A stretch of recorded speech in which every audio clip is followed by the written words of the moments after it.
backyard and a broken fence we never got around to fixing. We had a son, then a daughter. I named her Hope. Sometimes I still think about that gas station, about who I was before they left. A scared, quiet kid waiting to be rescued. But no one came, so I became my own rescue. That's the thing about revenge. It doesn't always look like shouting matches or courtrooms. Sometimes the best revenge is living a life they never imagined you could and never inviting them into it. They didn't show up again. Not for years, not for holidays, not even when my daughter was born. And I didn't wait for them either. Because when you stop expecting an apology, you also stop bleeding for one. Danny and I built a rhythm. Saturday pancakes, always a little burnt. Cheap wine on the couch after the kids went to bed. Arguments about laundry, laughter about nothing. A life. It wasn't glamorous, but it was ours.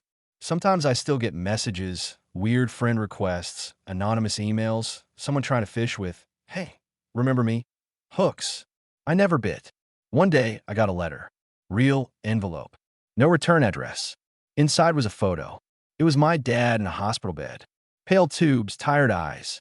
On the back, a note. He asked about you. I showed it to Danny. She didn't say a word. Just reached over, held my hand. I didn't write back. It wasn't hate. It wasn't anger. It was peaceful. The kind you earn after walking away from the fire and never turning around to check if it's still burning. Hope once asked why she didn't have a grandpa like other kids. I told her some people are better admired from a distance. She nodded, then asked if we could bake cookies. That's the kind of legacy I wanted to leave. Not trauma, not guilt cookies. I don't tell this story for revenge. I tell it because people need to know you're allowed to leave. Even if they're blood, even if they say it was a joke, even if no one else believes you, you can leave and you can build something better. Hope brought home a family tree assignment from school. She was excited, jumping around with crayons and index cards. She asked if Grandpa and Grandma should go at the top. I paused, not because I didn't know the answer, but because I'd spent years preparing to answer that exact question without passing down my pain. I knelt beside her, pointed to the top of the paper, and said, "We'll put Mom and Dad here." She looked confused. "But what about the other ones?" "They're part of the past," I said. "But they don't have to be part of your story," she nodded, then drew a picture of our dog at the bottom and labeled it Best Brother. Good enough for me. We don't talk about my old life much. Not because we hide it, but because we don't need it. Danny knows everything. She's the only person I've ever told the full story to. The rest stop. The shelter, the check, all of it. She never once looked at me like I was broken, only like I was still here. And that was enough. I kept my old ID in a drawer for years. The one they issued me at the shelter when I had nothing. Sometimes I'd take it out, look at the faded photo. A kid with hollow eyes and a clenched jaw and whisper, "You made it." Then I put it back and go kiss my kids goodnight.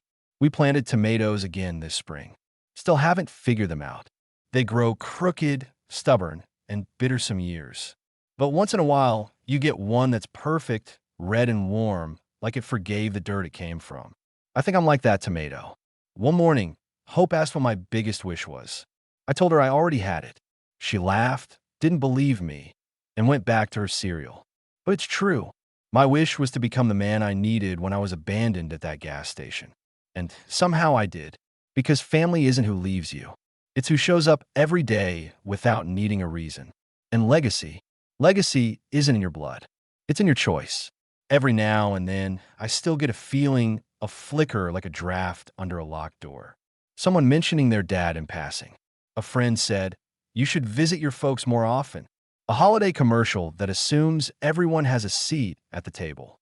And for a split second, I flinch, but I don't open the door. I don't pick the lock. I don't check if they're standing on the other side. Because some doors, they're locked for a reason. Not out of anger, not out of hate, but out of peace. I still remember the last time I saw him. My father. The way he stood in the restaurant, trying to act like time owed him forgiveness. How small he looked when I handed him that check. How loud his silence was when I said no. That moment wasn't a victory. It wasn't revenge. It was released.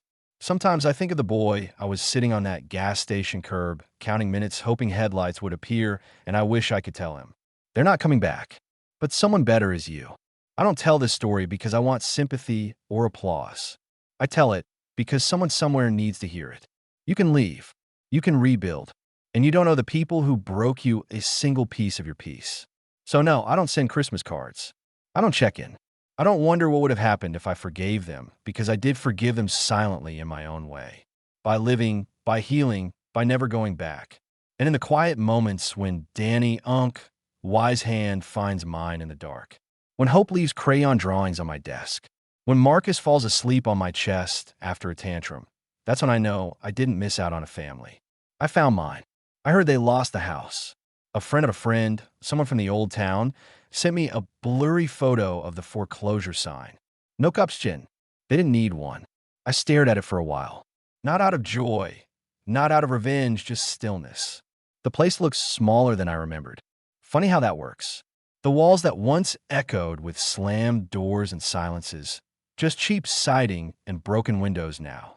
I didn't respond. I didn't need to, because the truth is they didn't leave me at that gas station. They left me long before that. I just finally stopped following. Danny got promoted recently. We went out for cheap sushi and laughed about how far we'd come. She said, "You remember where we started?" I said, "How could I forget?" But what I didn't say was this, that every hard moment, every night I thought I'd break, every email I never answered, it all built this. Not in spite of the pain, but because of it. Hope's drawing is still taped to my fridge. It's a stick figure version of our family. Me, Danny, her, and Marcus.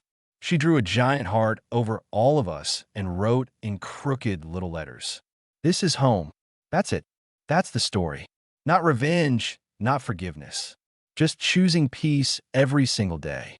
So, if you're waiting for someone to come back, don't walk forward. Even if it hurts, even if you're alone, even if your knees shake and your voice cracks, because home isn't behind you. It's what you build, and it's waiting. Not at a gas station, not in a letter, not in someone else's apology, but in the life you create when you finally realize you were never the broken one. You were just waiting to be free.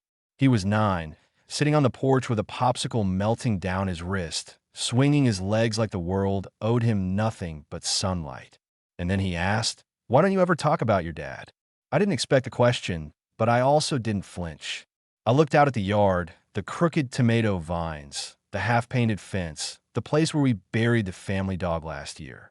Then I said, "Because not every story deserves to be told twice." He nodded slowly, didn't ask more, just wiped his hand on his shirt and went inside. That night, I sat with Danny, told her about it. She waited like she always does, and finally asked, "Would you ever tell them?" I thought about that boy on the curb, the man with the check, the father at the dining table, the version of me who spent years trying to be enough. And then I said, "No, because I don't want him to know pain through me. I want him to know peace." We teach our kids in ways we never realize.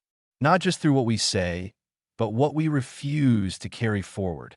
I didn't pass down the shame or the silence or the ache of waiting to be wanted. I gave them something else.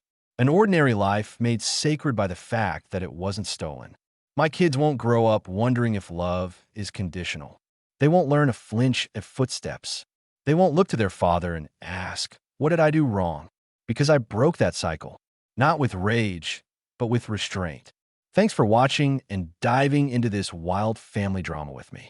If you love Reddit family drama, don't forget to subscribe and turn on notifications so you never miss the next one.